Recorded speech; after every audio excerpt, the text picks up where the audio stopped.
Pre heating టవ్వ అనేది aloo fry బాగా రావడానికి హెల్ప్ చేస్తుందండి. 1 నిమిషం పాటు హై టెంపరేచర్లో టవ్వాని హీట్ చేసుకోవాలి. ఆ తర్వాత ఆలుగడ్డలు మనం కట్ చేసుకునే విధానంలో టేస్ట్ మారుతుంది.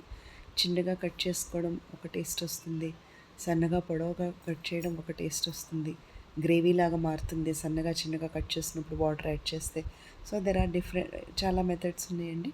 అయితే ఇలా పెద్దగా ముక్కలు కట్ చేసుకొని హై టెంపరేచర్లో మాత్రమే ఆలుగడ్డ వేపినప్పుడు అది క్రిస్పీగా గోల్డెన్ బ్రౌన్గా వస్తుంది. అయితే ఇందులో ఒక ప్లెయిన్గా కొంచెం ఆయిల్ యాడ్ చేసి 2 స్పూన్స్ డైరెక్ట్గా ఫ్రై చేసాము. ఇందులో ఆనియన్స్ కానీ, మసాలా కానీ, గార్లిక్ కానీ, తాలింపు కానీ ఏమీ వేయకూడదండి. ఇది ప్లెయిన్ ఫ్రై అనమాట. చాలా టేస్టీగా ఉంటుంది. అయితే హై టెంపరేచర్లో ఉన్నప్పుడే పసుపు, ఉప్పు, కారం బిగినింగ్లోనే వేసేయాలి. కూరంతా అయ్యాక లాస్ట్లో వేసుకుంటే దాని టేస్ట్ మళ్ళీ మారుతుంది. సో ఇంకొకటి ఏంటంటే సింపుల్ మెథడ్లో ఈ ఆలూ ఫ్రైకి కొంచెం కరివేపాకు taste elevator. At the same time ఇందులో 1 స్పూన్ దించేటప్పుడు శనగపిండి వేసిన, 1 స్పూన్ పుట్నాల పొడి వేసుకోవచ్చు.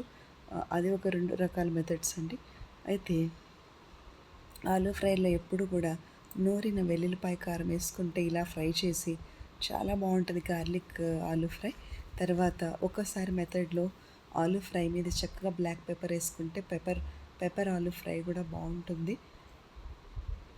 ఇదే ఆలూ ఫ్రైకి చక్కగా ఒక రెండు కప్పులు సన్నగా తరిగిన కొత్తిమీర వేస్తే కూడా ఆలూ కొత్తిమీరతో టేస్ట్ బాగుంటుంది. ఇలా డిఫరెంట్ మెథడ్స్లో బాగుంటుందన్నమాట. అయితే ఈ పొటాటో వెడ్జెస్కి కానీ, ఈ పొటాటో బాగా క్రిస్పీగా రావడానికి డీప్ ఫ్రైలో ఇంకొక టెక్నిక్ ఏంటంటే, ఈ పొటాటోని ఫ్రిడ్జ్లో కనుక మనం ఒక 2-3 అవర్స్ పెట్టుకోగలిగి కూల్ అయితే డైరెక్ట్గానే ఆ పొటాటోస్ని స్లైసెస్ చేసి చిప్స్లా చేసుకోవచ్చు. క్రిస్పీగా కరకరలాడుతూ వస్తాయి. అదొక useful tip.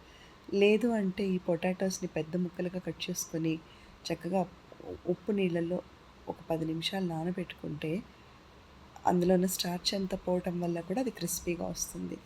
At the same time ఇదే ఆలుగడ్డని కూల్ వాటర్ వేసో లేదా ఐస్ క్యూబ్స్ వేసో ఒక అరగంట ఐస్ క్యూబ్స్లో వేసుకొని పెట్టుకుంటే కట్ చేసుకోవడం వల్ల కూడా క్రిస్పీగా వస్తుంది. నేనైతే ఇక్కడ డైరెక్ట్గా ఆలుగడ్డల్ని పెద్ద ముక్కలుగా కట్ చేసి హై టెంపరేచర్ అనేది లాజిక్ అండి ఇక్కడ.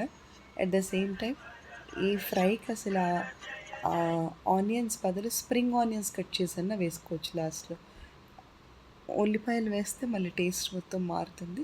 లేదా ఆలు ఉల్లికారం అని సపరేట్గా చేసుకోవచ్చు, ఉల్లికారం పొడి చేసుకోవచ్చు. ఇవన్నీ కూడా మీరు నా ఆవకాయ పప్పు ఛానల్ కనుక, కుకింగ్ ఛానల్ కనుక చూస్తే ఆవకాయ పప్పు నీ కుకింగ్ ఛానల్లో చాలా ఆలుతో చాలా చాలా రెసిపీస్ చూపించానండి. అన్నీ కూడా చక్కగా మీరు యూస్ చేసుకోవచ్చు, యూటిలైజ్ చేసుకోవచ్చు. And please subscribe my channel. At the same time please watch YouTube videos and follow Instagram too. Thank you for supporting the new cooking channel also. Viewers million views ఉన్నా కూడా subscription అందరికీ తెలియాలని లేదు. అందరూ ఎందుకో అది దాని పాయింట్ మీద కాన్సన్ట్రేట్ చేయరు. ఈ కుకింగ్ ఛానల్స్లో అంత ఈజీగా లేదు అండి. The work is very regularity ఉంటుంది దీంట్లో. ప్లస్ అన్ని ఛానల్స్లో అప్లోడ్ చేయడము, ప్రజెంటేషన్ పార్ట్, కుకింగ్ పార్ట్ అన్నీ బాగా కుదరడం. వర్క్ అనేది చాలా హెక్టిక్గానే ఉంది, అంత సింప్లిఫైడ్గా ఏమీ లేదు. ఓన్లీ థింగ్ ఏంటంటే కుకింగ్ హాబీ ఉన్నవాళ్ళు, కుకింగ్ని చాలా ఎక్కువ ఇష్టపడే వాళ్ళే దీన్ని కంఫర్టబుల్గా వర్క్ చేయగలుగుతారు.